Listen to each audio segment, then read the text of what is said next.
Namo Om Vishnupad Paramahamsa Paribrajakaचार्य अष्टोत्तर शत Shri Shrimad His Divine Grace A.C. Bhaktivedanta Swami Srila Prabhupada की जय अनंत कोटि गौर भक्त वृंद की जय अनंत कोटि वैष्णव वृंद की जय. All glories to Srila Prabhupada, all glories to Sri Guru and Sri Gauranga. Hare Krishna, dear devotees, I hope all you are doing well. Today we'll be reading from chapter 18 from Nectar of Devotion, character of one in ecstatic love. Character of one in ecstatic love. So before we start today, please uh, pray. Before we start today, let's pray first. ॐ नमो भगवते वासुदेवाय ॐ नमो भगवते वासुदेवाय ॐ नमो भगवते वासुदेवाय ॐ अज्ञानतिमिरन्धस्य ज्ञानाञ्जनशलाकया चक्षुरुन्मिलितं येन तस्मै श्रीगुरवे नमः. नारायणं नमस्कृतं नरं चैव नरोत्तमं देवीं सरस्वतीं व्यासं ततो जयमुदीरये.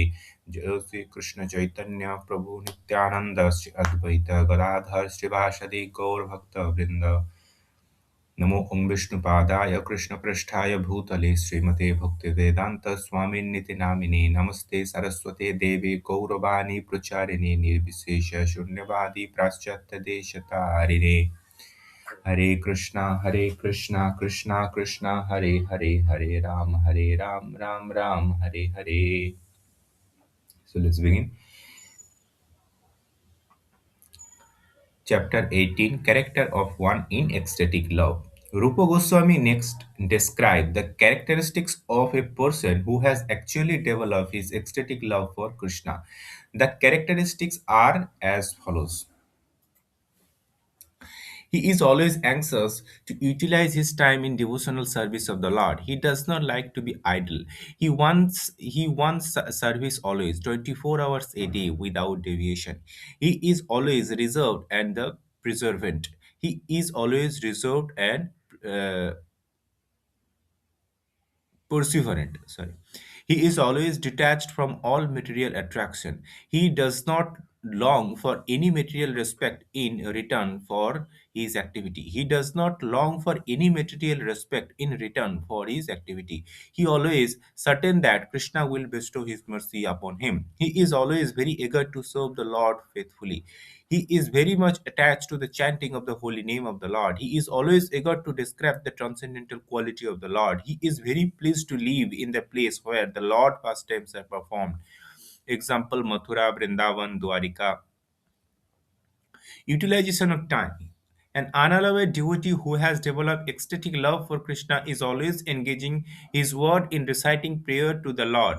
Within the mind, he is always think of Krishna, and with his body he either offer obeisances by bowing down before the deity or engage in some other service. During this ecstatic activity, he sometimes shed tears. In this way, his whole life is engaged in the service of Lord, with not a moment waste on each other engagement. Perseverance. When a person is Perseverance. When a person is undisturbed, even in the presence of various cause of disturbance, he is called reserved and perseverant. An example of the perseverance and the reservation is found in the behavior of King Pariksit, as described in the first canto, 19th chapter, verse 15 of Srimad Bhagavatam. The king says there to all the kind of sages present before him all the time, all at the time of his death. My dear Brahmana, you should always be accept me as your transcendental servant. I have come to the bank of the Ganges just to devote my heart and soul unto the lotus feet of the Lord. So please bless me so bless me that Mother Ganges may also be pleased with me. Let the let the curse of the Brahmana's son fall upon me. I do not mind. I only request that at the last moment of my life, all of you will kindly chant the holy name of Vishnu so that I may realize his transcendental qualities. This example of Maharaja Pariksit behavior, his remaining patient even at the last point of his life, his undisturbed condition of mind is an example of reservation. This is one of the characteristics of the behavior who has developed ecstatic love for Krishna. Detachment. The senses are always desiring sense enjoyment, but when a devotee develops transcendental love for Krishna, his senses are no longer attached by material desire. This state of mind is called detachment. There is a nice example of the detachment in connection with the character of King Bharata. In the fifth canto, 14th chapter, verse 43 of Srimad Bhagavatam, it is stated, Emperor Bharata was so attracted by the beauty of the lotus feet of the Krishna that even in his youthful life, he gave up all kind of attachment to family, children, friend, kingdom, as though he were untouchable as they were untouchables too. Emperor Bharata provided a typical example of detachment. He had everything enjoyable in the material world, but he left it. This means that detachment does not mean artificially keeping oneself aloof and apart from the all allurement of attachment. Even in the presence of such allurement, if one can remain unattached by material attachment, he is called detached. In the beginning of course, a neophyte devotee must try to keep himself apart from all kind of alluring attachment, but the real position of the mature devotee is that even in the presence of all allurement, he is not all attracted. This is the actual criterion of detachment. Pridelessness. When a devotee, in spite of processing of all qualities of pure realization, is not proud of his position, he is called prideless. In the Padma Purana, it is stated that King Bhagiratha was the emperor above of all other kind. Yet he developed such ecstatic love for Krishna that he became a mendicant and went out begging for even to become even to home of his the political enemy and untouchable. He was so humble that he respectfully bowed down before them. There were many similar instances in the history of India. Even very recently, about 200 years ago or kind of less, one big landlord known as Lal Babu and Calcutta landholder became a Vaishnava and lived in Vrindavan. He was also begging from door to door, even at the home of the political enemies. Begging involved being ready to be insulted by the person to whose home one has come. That is natural, but one has to tolerate such insult for the sake of Krishna. The devotee of Krishna can accept any position in the service of Krishna. Great hope. The strong conviction that one will certainly receive the favor of the Supreme Personality Godhead is called the Sanskrit Asabandha. Asabandha means to continue to think. Because I am trying my best to follow the routine principle of devotional service, I am sure I will go back Godhead and back to home. In this connection, one prayer of by Rupa Goswami is sufficient to exemplify this hopelessness. He says, I have no love for Krishna, nor for the cause of developing love for Krishna, namely hearing and chanting. And the process of bhakti yoga, by which one is always thinking of Krishna and fixing his lotus feet in the heart, is always lacking in me. As far as the philosophical knowledge or the pious work are concerned, I do not see any opportunity for me to execute such activity. But above all, I am not even born or nice family. Therefore, I must simply pray to you, Gopijana Vallabha, Krishna, maintainer and beloved of all gopis. I simply can wish and can hope that someone some way or other I may be able to approach your lotus feet. And this hope is giving me pain because I think myself quite incompetent to approach that transcendental goal of life. The purport is that under this heading of the Asabandha, one should continue to hope against one hope that some way or other he will be able to approach the lotus feet of the Supreme Lord. Eagerness for achieving the desired success. Eagerness for achieving the desired success. When one is sufficient, one when one is sufficiently eager to achieve success in devotional service, that eagerness is called Samutkantha. This means complete eagerness. Actually, this eagerness is a price for achieving success for Krishna consciousness. Everything has a some value. One has to pay the value for before obtaining or processing it. It is stated in the Vedic literature that to purchase the most valuable thing, Krishna consciousness, one has to develop intense eagerness for achieving success. This intense eagerness is very nicely expressed by Billamangal Thakur in the book Krishna Karanamrita. He says, I am eagerly waiting to see the boy of Vrindavana whose bodily beauty is captivating the whole universe, whose eye are always bounded black eyebrow and expanded like a lotus petal, and who is always eagerly glancing over his devotee and therefore moving slightly here and there. His eyes are always moist, his lips and colored like copper. Through those kind of leave there come a kind of sound vibration which can drive one madder than a mad elephant. I want so much to I want so much to see him at Vrindavana.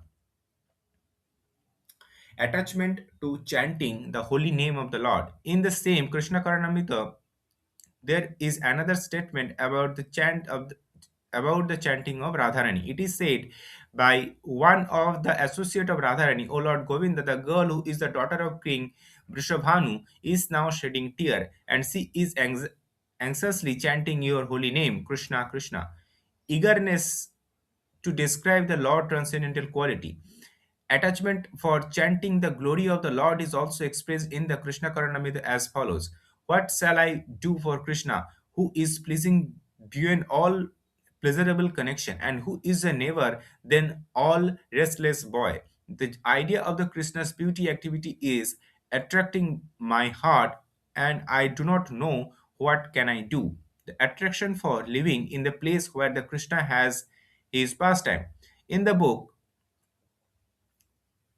Padavali by Rupa Goswami, there is the following statement about the Vrindavana. In this place, the son of Maharaj Nanda used to live with his father, who was a king, all the cowherd men. In this place, the uh, Lord Krishna broke the cart in which the Sakrasura demon was concealed. At this kind of place, Damodara, who can cut the knot of our material existence, was tied up by his mother Yashoda. A pure devotee of Lord Krishna reside in the district of Mathura or Vrindavana and visit all the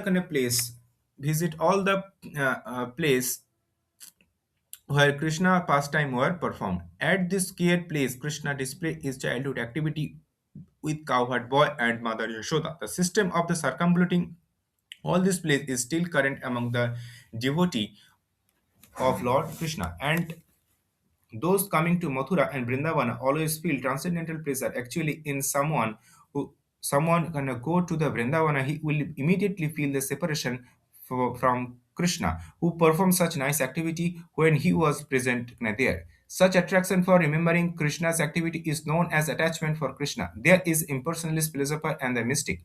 However, who by a devotional service on ultimately to merge into the existence of the Supreme Lord.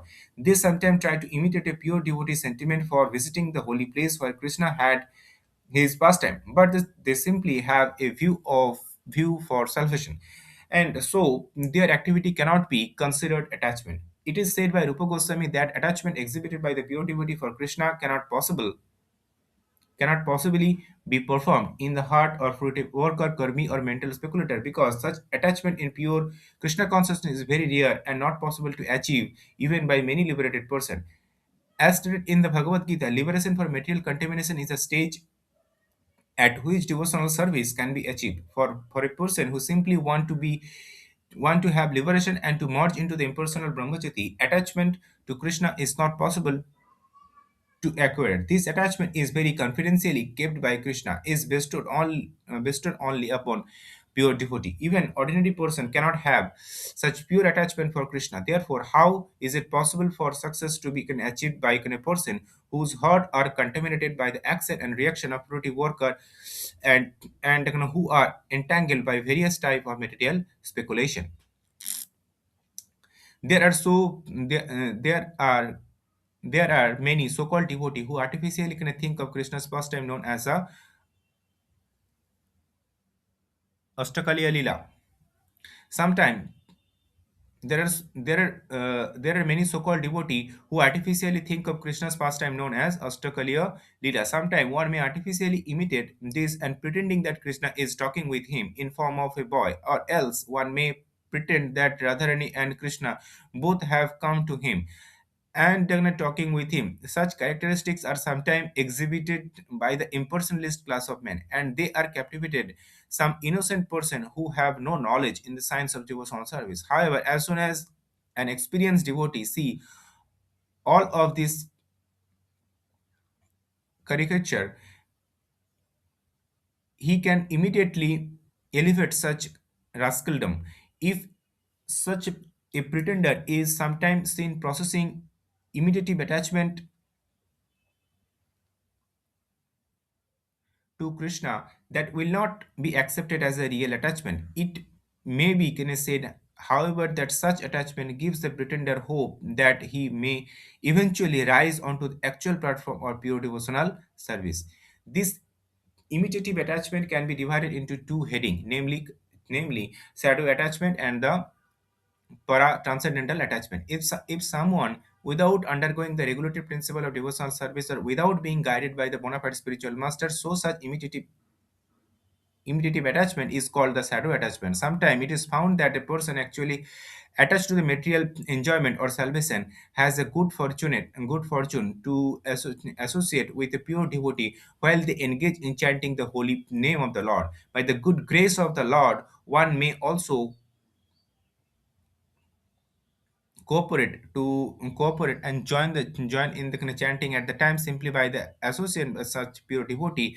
The moonlight ray from their heart reflect on him, and by the influence of the pure devotee he may show some likeness or attachment caused by inquisitiveness. But in the very flickering, if by the manifestation of such a kind of shadow attachment, one feel that disappointment of all material pang, then it is called the para attachment. Such shadow attachment or the para attachment can develop if one associate with a pure devotee or visit the holy place like Vrindavan or Mathura. If one ordinary man develops such attachment for Krishna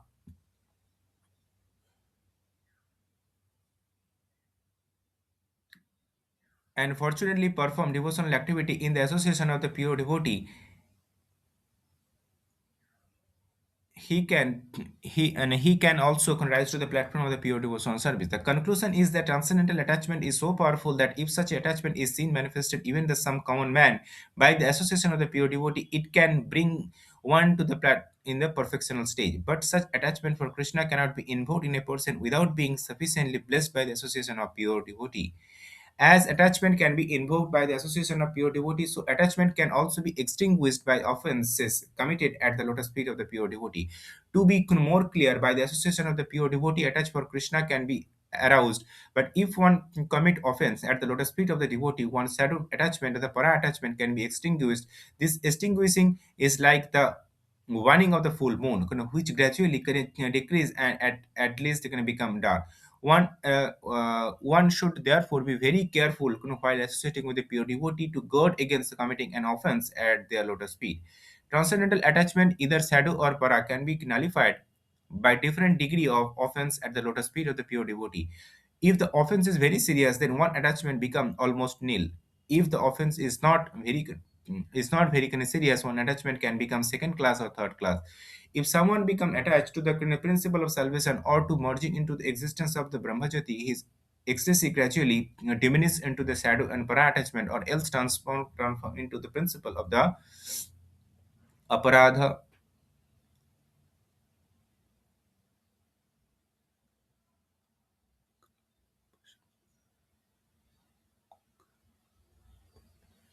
Aham grahopasana. This Ahangrahopasana describes a living entity when he begins spiritual realization by identifying himself with the Supreme Lord. This state of self realization is technically known as the monism. The monist think himself one with the Supreme Lord. Thus, he does not differentiate between himself and the Supreme Lord. It is his view by the worshipping himself, he is worshipping the Supreme Whole. Sometimes it is found that the neophyte is talking part in chanting and dancing very enthusiastically, but within himself he is under impression that he has become one with the supreme whole. This connection of monism is completely different from the pure transcendental service. If, however, it is seen that a person has developed a high standard of devotion without having undergo even a regulative principle, it is to be understood that his status of devotional service was an achieved in a former life. For some reason or another, it had be temporarily stopped, most probably by an offense committed by the lotus feet of the devotee. Now, with a good second chance, it has begun to develop, and conclusion is that steadily in process of devotional service can be attained only in the association of pure devotee. If one can gradually advance his status in devotional service, this is understood to be due to the causeless mercy of the Krishnas himself. If a person is completely detached from the material enjoyment and has developed a pure ecstatic devotion, even if he is sometimes accidentally found for living up to kind of standard devotional service, and one should not be very envious of him. It is confirmed also in Bhagavad Gita that a devotee who has unflinching faith in the devotion of the Lord, even in some time found be accidentally devoted from the pure devotional character, still be counted among the kind of pure unflinching faith in devotional service. In in Lord in Lord Krishna and his spiritual master makes one highly elevated in activity in devotional service. In Nrsimha Purana, it is stated if a person has completely engaged his mind, body, and activity in the service of the Supreme Godhead, but externally he is found to be engaged in some abnormal activity, this abnormal activity will surely be very quickly vanquished by the influence of the staunch devotional force. The example is given that one is full moon, there is some spot there may appear to be a pockmark. Still, the illumination spread by the full moon cannot be checked. Similarly, a little fault in the modest volume of the devotional service is not at all to be counted as a fault. Attachment for Krishna is transcendental bliss. Amid unlimited volume of transcendental bliss, a spot of some material defect cannot act in any way. Hare Krishna. So here we conclude the reading of Bhaktivedanta purport from. Have you ever wondered what it means to be completely consumed by love? I'm not just talking about romantic love, but something deeper, a kind of profound spiritual devotion. Well, today, we're going to dive deep into a classic text that breaks down the signs of what it calls ecstatic love. Let's get right into it. But before we start listing off signs and definitions, let's just pause on this one question, because I think it's something we've all thought about. What does a life that is completely, totally, utterly consumed by a higher love actually look like? Not as some abstract idea, but in the day-to-day reality of a person's life. So here's how the text defines it. It's called ecstatic love for Krishna, which refers to the supreme being in this particular tradition. And it's described as this state of pure, unalloyed devotion, where every single part of you, your mind, your body, your words, is just constantly engaged in divine service. This isn't some fleeting feeling, it's a full-time reality. Okay, so how would you actually recognize someone in this state? I mean, what would you see? The text basically gives us a checklist, starting with the signs that are observable, the things you can actually see on the outside. So let's break them down. The source actually breaks this down into 9 key characteristics. And the first 3 are all about devotion in action. First off, someone in this state doesn't waste time. I mean, not a second.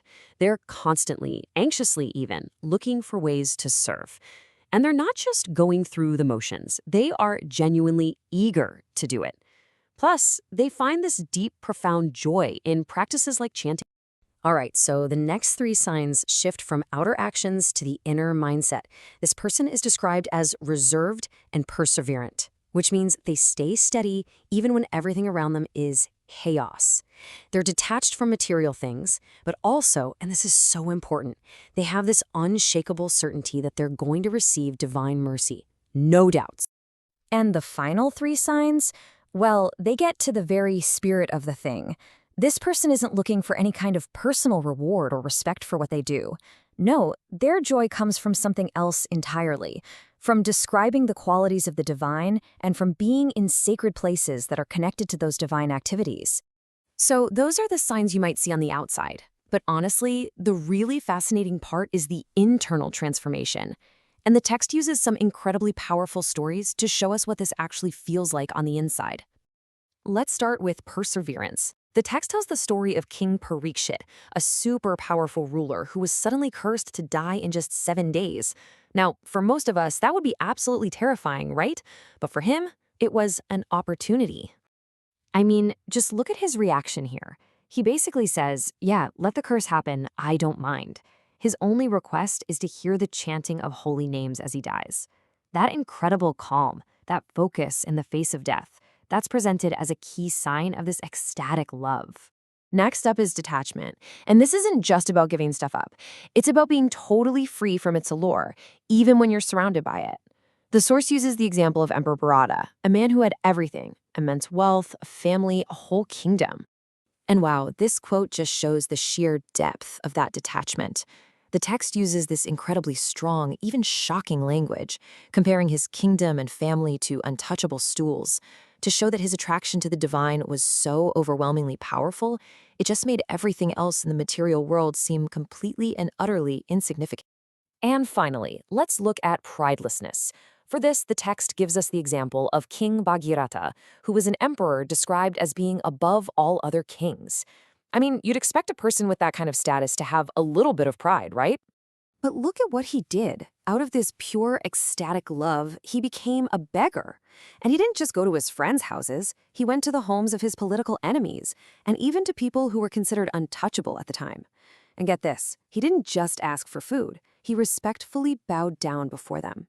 This complete reversal of status is held up as the ultimate sign of true humility. Okay, so when you hear about these kings, it's pretty clear we're talking about a ridiculously high standard. And that brings us to a more subtle part of the text, which makes a really clear distinction between this genuine, authentic state and something else that can, well, it can look very similar on the surface. The text makes this fascinating distinction between genuine love and what it calls shadow attachment. So, genuine attachment is deep, it's stable, it comes from a real internal conviction. But the shadow version, it's more like a reflection. It can flicker into existence just by being around really devoted people, but it's temporary, and it's often motivated by something else, like curiosity or maybe wanting salvation for yourself, not just pure love. It's like the difference between being the sun and just reflecting its light. And this distinction is so important because it really highlights both the path to developing this love and the dangers that can just completely snuff it out. The whole process is incredibly delicate. Here's how the text lays it all out. First, you associate with pure devotees, and that can spark this attachment, even if it's just the shadow version at first. But, and here's the peril, committing an offense against those very same people can completely extinguish that flame. It's described like the waning of the moon, which just gradually gets smaller and smaller until it's totally dark. This brings us to a final and really beautiful point from the text. What if a person in this state isn't perfect? What if they still have some minor flaws? Well, the source quotes this incredibly powerful analogy from another text. It compares a devotee to the full moon. Think about it. Yes, the moon has spots, right? Imperfections you can see. But do those spots do anything to stop the overwhelming, beautiful light that it just casts over everything? Not at all. So the takeaway here is just profound. This state of ecstatic love isn't about becoming some flawless, perfect human being. It's about a love so powerful, a bliss so transcendental, that it completely overshadows any minor faults you might have. The light is just way too bright for the spots to even matter. And that kind of leaves us with a final question to chew on. If a love this profound can make personal flaws seem insignificant, what does that really suggest about our normal understanding of perfection? Maybe, just maybe, true perfection isn't about the absence of flaws, but about the presence of an overwhelming, all consuming, illuminating love.